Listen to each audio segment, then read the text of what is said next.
Dear student, कैसे हैं आप सब बच्चों। आज हम क्लास 9th के इतिहास का तीसरा पार्ट देखेंगे। दूसरा पार्ट था हमारा यूरोप में समाजवाद और रूसी क्रांति, कि किस तरीके से यूरोप में समाजवाद होता है और फिर धीरे धीरे रूसी क्रांति अपना स्थान बना लेती है। और तीसरा चैप्टर था हमारा नास्तिवाद और हिटलर का उदय। नास्तिवाद और हिटलर का उदय। नास्तिवाद यानी कि किस तरीके से नास्तिवाद होता है और फिर कैसे हिटलर का उदय होता है। करा कि 1945 के बसंत में हेलमुट नामक 11 वर्षीय जर्मन लड़का बिस्तर में लेटे कुछ सोच रहा था। तभी उसे अपने माता पिता की दबी दबी सी आवाजें सुनाई दी। यानी कि हेलमुट वह हिटलर था और यहाँ से उसके बचपन की कहानी थोड़ा सा बताया गया है। वह बिस्तर में सो रहा था, तभी उसे अपने माता पिता की साँसें की आवाजें सुनाई दे रही थी। हेलमुट कान लगाकर उनकी बातचीत सुनने की कोशिश करने लगा। वे गंभीर स्वर में किसी मुद्दे पे बहस कर रहे थे। हेलमुट के पिता एक जाने माने चिकित्सक थे और उस वक्त वे अपनी पत्नी से इस बारे में बात कर रहे थे कि क्या उन्हें पूरे परिवार को खत्म कर देना चाहिए या अकेले आत्महत्या कर लेनी चाहिए। यानी कि उस समय कोई बात रहा होगा और वो एक प्रकार से चिकित्सक भी थे, तो इस तरीके से वह दोनों मियाँ बीवी अपने में बातें कर रहे थे, पति पत्नी अपने में बात कर रहे थे। उन्हें अपना भविष्य सुरक्षित दिखाई नहीं दे रहा था। वे घबराहट भरे स्वर में कह रहे थे, अब मित्र राष्ट्र भी हमारे साथ वैसा ही बर्ताव करेंगे जैसा हमने अपाहिजों और यहूदियों के साथ किया था। अगले दिन वे हेलमुट को लेकर के बाग में घूमने गए। यह आखिरी मौका था जब हेलमुट अपने पिता के साथ बाग में गया। दोनों ने बच्चे के पुराने गीत गाए और खूब सारा वक्त खेलते कूदते बिताया। और कुछ समय बाद हेलमुट के पिता ने अपने दफ्तर में खुद को गोली मार ली। हेलमुट की यादों में वह क्षण अभी भी जिंदा है और उसके पिता की खून से सनी वर्दी को घर के अलाव में ही जला दिया गया था। हेलमुट ने जो कुछ सुना था और जो कुछ हुआ उससे उसके दिलो दिमाग को इतना गहरा सदमा पहुंचा था कि अगले 9 साल तक वह घर में एक कौर में भी नहीं खा पाया। यानी कि वह अपने माता पिता की बातों से इतने सदमे में आ गया और फिर उसके पिता अपने आप आत्महत्या कर लेते। इन सब सारी चीजों को वह सदमे में ले लिया, बहुत ज्यादा सोचा और वह घर में एक कोन में भी वह उसे एक कौर निवाला नहीं खाया जा रहा था।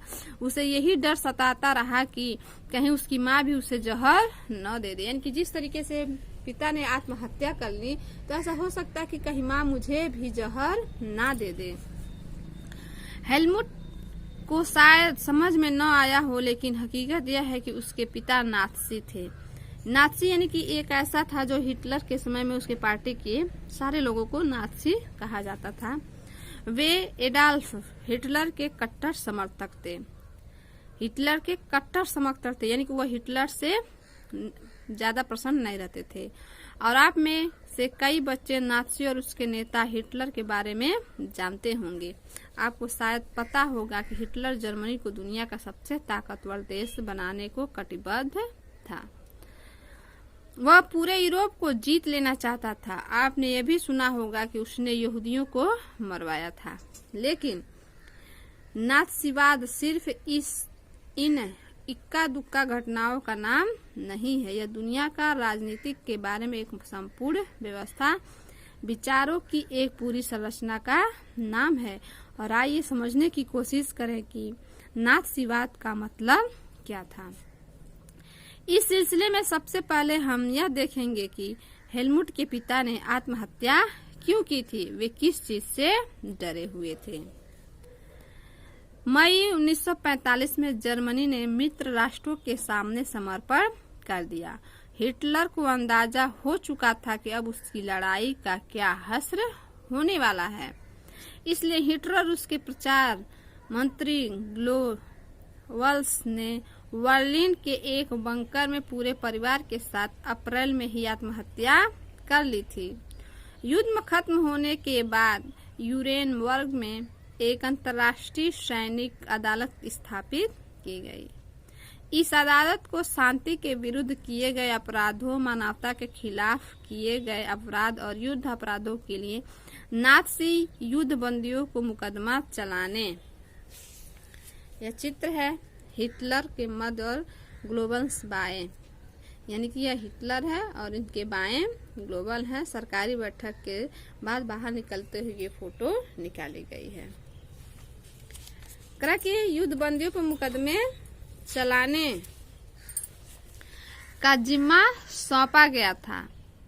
युद्ध के दौरान जर्मनी के व्यवहार, खास तौर से इंसानियत के खिलाफ किए गए उसके अपराधों की वजह से कई गंभीर नैतिक सवाल खड़े हुए और उनके कृत्यों की दुनिया भर में निंदा की गई। यानी कि जो उनके कार्य थे वो दुनिया भर में निंदनीय थे, अच्छे नहीं थे। दूसरे विश्व युद्ध के साये में जर्मनी ने जनसंहार शुरू कर दिया, जिसके तहत यूरोप में रहने वाले कुछ खास नस्ल के लोगों को सामूहिक रूप से मारा जाने लगा। और इस युद्ध में मारे गए लोगों में 60 लाख यहूदी, 2 लाख जिप्सी और 60 लाख पोलैंड के नागरिक थे और साथ ही मानसिक और शारीरिक रूप से अपंग घोषित किए गए 70,000 जर्मनी नागरिक भी मारे डाले गए। इनके अलावा न जाने कितने ही राजनीतिक विरोधियों को मौत की नींद सुला दिया गया। इतनी बड़ी तादाद में लोगों को मारने के, इनकी तादाद मतलब संख्या, मारने के लिए ऑश्विट्ज जैसे कत्ल खाने बनाए गए, जहां जहरीली गैस के हजारों लोगों को एक साथ मौत के घाट उतार दिया जाता था। यानी कि कत्ल करने के लिए एक औषधि के रूप में विष बनाए गए और उस एक मान लीजिए एक रूम है, उसमें लोगों को ढकेल दिया गया और फिर उसमें क्या किया गया, वो गैस छोड़ दी गई, जहरीली गैस छोड़ दी गई और उसी में लोग एक साथ मर जाते थे। बाकी आरोपियों में से बहुतों को उम्र कैद की सजा सुनाई गई और सजा तो मिली, लेकिन नाज़ियों को जो सजा दी गई वह उनकी बर्बरता और उनके जुल्मों के मुकाबले बहुत छोटी थी। असल में मित्र राष्ट्र पराजित जर्मनी पर इस बार वैसा कठोर दंड नहीं थोपना चाहते थे जिस तरह का दंड पहले विश्व युद्ध के बाद जर्मनी पर थोपा गया था। और बहुत सारे लोगों का मानना था कि पहले विश्व युद्ध के आखिर में जर्मनी के लोग जिस तरह के अनुभव से गुजरे, उसने भी नाज़ी जर्मनी के उदय में योगदान दिया था। यह अनुभव क्या था? कहा कि नाज़ी शब्द जर्मन भाषा के शब्द यानी कि नात्सियोनाल के प्रारंभिक अक्षरों को लेकर के बनाया गया है। यानी कि नात्सियोनाल शब्द हिटलर के पार्टी के नाम से पहला शब्द था, इसलिए इस पार्टी के लोगों को नात्सीवाद कहा जाता था। यानी कि जो हिटलर के पार्टी में रहता था उसे नात्सीवाद कहा जाता था। तीसरे चैप्टर का पहला पॉइंट है वाइमर गणराज्य का जन्म। किस तरीके से वाइमर गणराज्य का जन्म हुआ? 20वीं शताब्दी के शुरुआती सालों में जर्मनी एक ताकतवर साम्राज्य था। कब? 20वीं शताब्दी में उसने ऑस्ट्रियाई साम्राज्य के साथ मिलकर मित्र राष्ट्रों जैसे इंग्लैंड, फ्रांस और रूस के खिलाफ पहला विश्व युद्ध यानी 1914 से 1918 तक लड़ा और दुनिया की सभी बड़ी शक्तियां यह सोच करके इस युद्ध में कूद पड़ी कि उन्हें जल्द ही विजय मिल जाएगी। सभी को किसी न किसी फायदे की उम्मीद थी। उन्हें अंदाजा नहीं था कि यह युद्ध इतना लंबा खींच जाएगा और पूरे यूरोप को आर्थिक दृष्टि से निचोड़ करके रख देगा।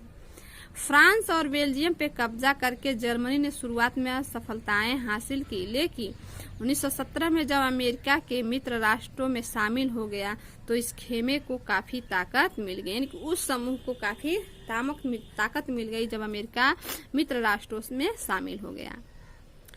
आखिरकार नवंबर 1918 में उन्होंने केंद्रीय शक्तियों को हराने के बाद जर्मनी को भी घुटने टेकने पे मजबूर कर दिया। साम्राज्यवादी जर्मनी की पराजय और सम्राट के पदत्याग ने वहां की संसदीय पार्टियों को जर्मन राजनीतिक व्यवस्था को एक नए सांचे में ढालने का अच्छा मौका उपलब्ध कराया और इसी सिलसिले में वाइमर ने एक राष्ट्रीय सभा की बैठक बुलाई गई और संघीय आधार पर एक लोकतांत्रिक संविधान पारित किया। नई व्यवस्था में जर्मन संसद यानी कि राइक्सटैग के लिए जनप्रतिनिधियों का चुनाव किया जाने लगा। फिर प्रतिनिधियों के निर्वाचन के लिए औरतों सहित सभी वयस्क नागरिकों को सम्मान और सार्वभौमिक मताधिकार प्रदान किया गया। फिर करा कि लेकिन यह नया गणराज्य खुद जर्मनी के ही बहुत सारे लोगों को रास नहीं आ रहा था। यानी कि जो नया गणराज्य बना तो जर्मनी के लोगों को वह पसंद नहीं था, रास नहीं आ रहा था। इसकी एक वजह यही थी कि पहले विश्व युद्ध में जर्मनी, यानी कि ये क्या है, ये वर्साई की संधि के बाद जर्मनी है, उसी का मैप है। यह जर्मनी है, ये पश्चिम प्रसा है, ये पोसेन है। इस नक्शे में आप संधि के बाद जर्मनी के हाथ से निकल गए, यानी कि जब जर्मनी युद्ध में हार गई थी तो ये सारे राज्य उसके दूसरे युद्ध विजय हुआ था उस राज्य में चले गए थे। पहले इस युद्ध में जर्मनी की पराजय के बाद विजयी देशों ने उस पर बहुत कठोर शर्तें थोप दी थी और मित्र राष्ट्रों के साथ वर्साई में हुई शांति संधि जर्मनी की जनता के विरुद्ध कठोर और अपमानजनक थी और इस संधि की वजह से जर्मनी को अपने सारे उपनिवेश, तकरीबन 10% आबादी, 10% भूभाग, 75% लौह भंडार और 26% कोयला भंडार फ्रांस, पोलैंड और डेनमार्क और लिथुआनिया के हवाले करने पड़े और जर्मनी की रही सही ताकत खत्म करने के लिए मित्र राष्ट्रों ने इसकी सेना भी भंग कर दी और युद्ध अपराध बोध अनुच्छेद के तहत युद्ध के कारण हुई सारी तबाही के लिए जर्मनी को जिम्मेदार ठहराया। जिस तरीके से आज पूरे विश्व में एक कोरोना महामारी जो छाई हुई है तो इसका जिम्मेदार कौन है? चाइना है। उसी प्रकार उस पहले विश्व युद्ध जब हुआ था तो उसका सारा जिम्मा किस पे डाला गया था? जर्मनी पे।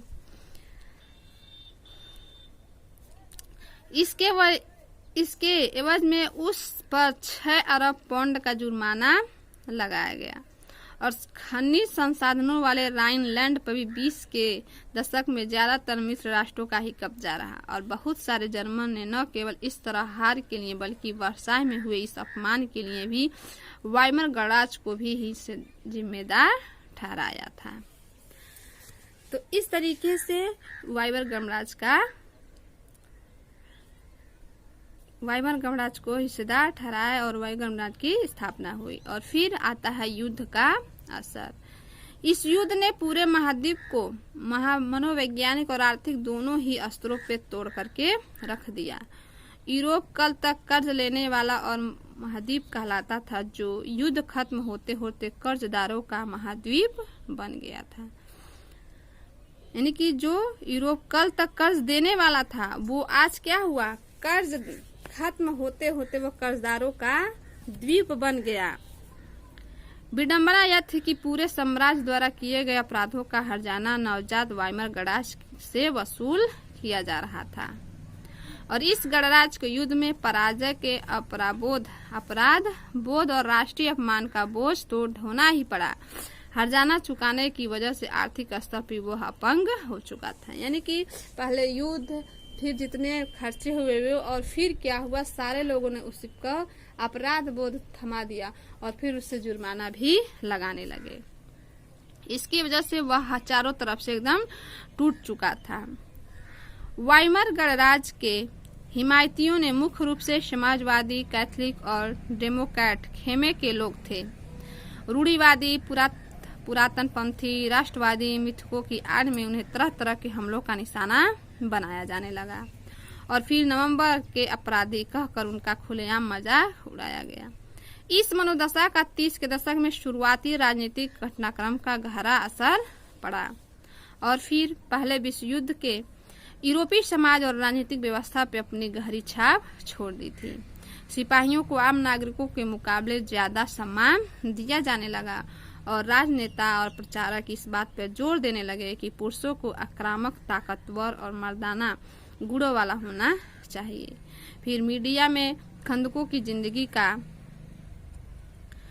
महिमा मंडन किया गया लेकिन सच्चाई यह थी कि सिपाही इन खंडकों में बड़ी दयनीय जिंदगी जी रहे थे। वे लाशों को खाने वाले चूहों से घिरे रहते थे। वे जहरीली गैस और दुश्मनों की गोलाबारी का बहादुरी से सामना करते थे, फिर भी अपने साथियों को पल भर मरते देख रहे थे और सार्वजनिक जीवन में आक्रामक फौजी प्रचार और राष्ट्रीय सम्मान व प्रतिष्ठा की चाह के सामने बाकी सारी चीजें गौण हो गईं।